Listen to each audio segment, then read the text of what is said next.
what are your thoughts on the music industry today with downloading, and where anybody can just go on and just take your music these days?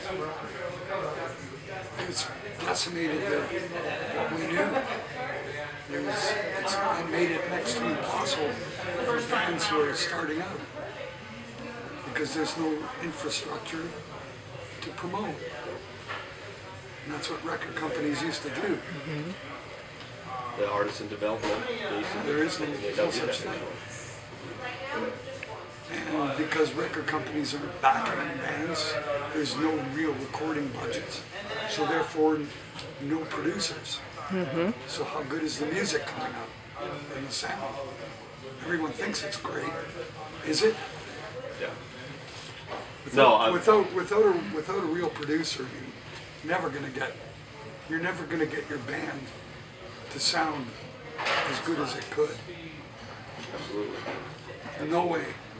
Absolutely. Not possible. So, I tried many times. So who's your go-to producer? Who's your favorite producer, even if you haven't worked with them? Probably one of my favorite producers would have to be Martin Birch. But even he's not working anymore. But that was out of all the producers from the 80s, that was my favorite. The only guy who's actually still kind of left is Mutt Lange, and that's questionable whether he's not really in the leagues of metal like it sort of once was. When Martin did Deep Purple and Rainbow and Maiden, those were great, and Michael Schenker, some of the greatest sounding albums ever, and they haven't really been surpassed in a certain sense. We've been working with a German producer a lot. The last album was with a German producer. He's great, absolutely great. Before that, we worked with a guy by the name of Bob Marlette. And he's an LA producer, also really, really good, but a little bit too flowery. I guess that's the best way you can describe it. Makes sense. A little bit too perfect, maybe that's what the word is. Maybe it's polished. Polished. A little bit too much glimmer and polish. Maybe too many effects,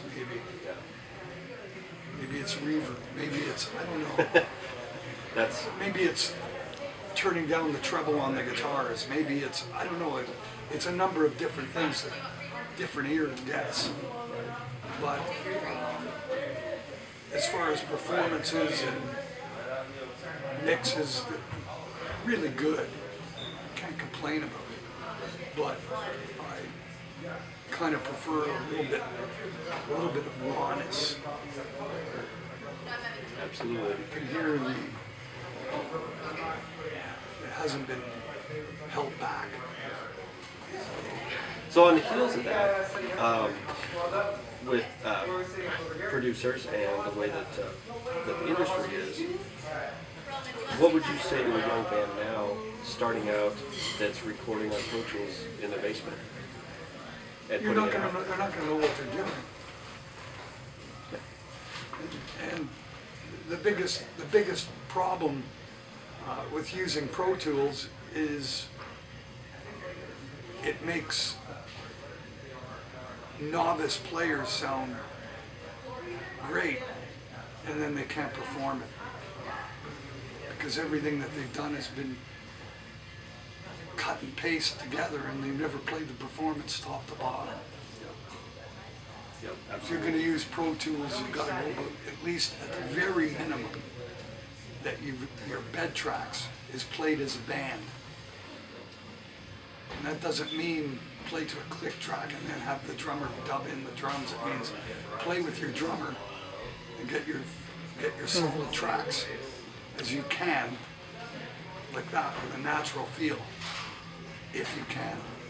Absolutely. But that separates the men from the boys in a certain sense, because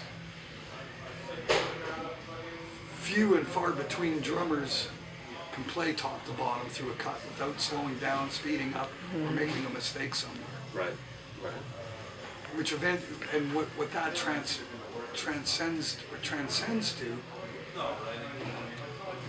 is that, okay, we'll do the first 4 bars, which is holding the tempo, and then we'll cut and paste and put all your verses together like that, so that it stays at the same steady pace. Well, what do you get at the end of the day is a sterilized recording. You don't get the emotion, you don't get the performance, you don't get the rawness of it. And then when they go to perform it live, it never really sounds like the record. Right. You and I are on the same page, man. So, having said that, do you still record analog, or do you prefer to record analog? No, it's not a question. It's not a question of whether it's analog or digital. It's your approach and how you're putting your songs together. If you put your songs together the same way, and you use a digital recorder, it's still the same thing as using the analog. The difference is with digital, you have the option of cutting and pasting. And how much do you cut and paste? And how much do you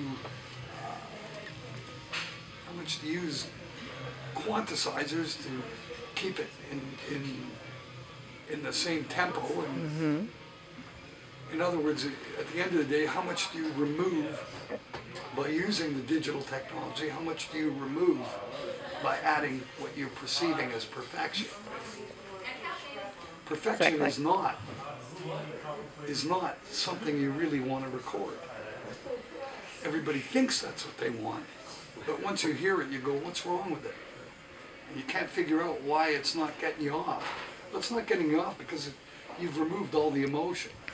So if you have a track and the band is playing as you go and it speeds up during the guitar break, well, maybe it's supposed to, because it's supposed to be the exciting part of the song.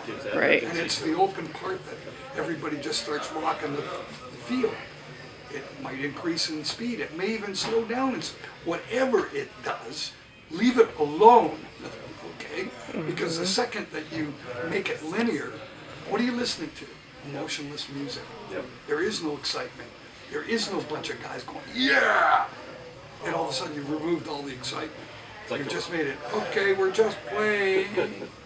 So now I'm going to get a little bit more personal.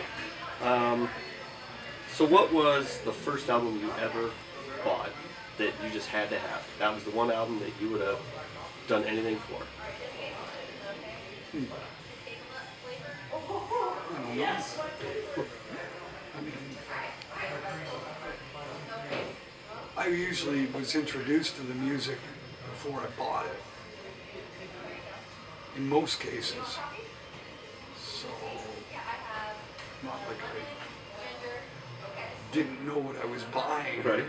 I had to have it because I didn't know what was on it. I think one album that I bought that I didn't know precisely what was on it, just bought it because I knew it was going to be good, is Rainbow Rising. Nice. I must have been about 17 or 18 years old at the time. I had already bought the first Rainbow album, first Blackmore's first album, with Man on a Silver Mountain. I really liked it, and it looked obvious to me, well, they still got pretty much the same band, same singer, it's got to be good. Right. I just bought it. Nice. Great album, one of my favorites, but I wouldn't say that, oh, I gotta have this. There's a lot of albums I have. I mean, I have it. What is a current artist that you admire, or that you feel has something to say? And the only reason I ask that is because music, you know. I don't listen to current music. I never do. Okay. I mean, I got to be honest about it. No, it's cool. There's nothing, and no one tells me about something these days that you got to hear this. Right. You never get that either. So that's another problem. Maybe there is stuff, but I just don't know about it. But no But at the same time, no one's talking about it or telling me about it. Yeah, they're all on social media, and it's instant, and so it doesn't mean as much. Music is really dispensable. Yeah. No one gives a shit anymore like they used to. And that's part of the fact that no one's buying it. If you don't put out money, you're never going to value it. Because it didn't cost you anything. Right. You didn't have to work for it. Absolutely. And that makes a big difference. I mean, when I had to go buy an album, it took me 2-3 weeks of saving up my allowance, and then I'd go buy that album. And it would be important to me to own. But in today's day and age, all you have to do is, oh, I want to hear this song, you go on the internet, it's there.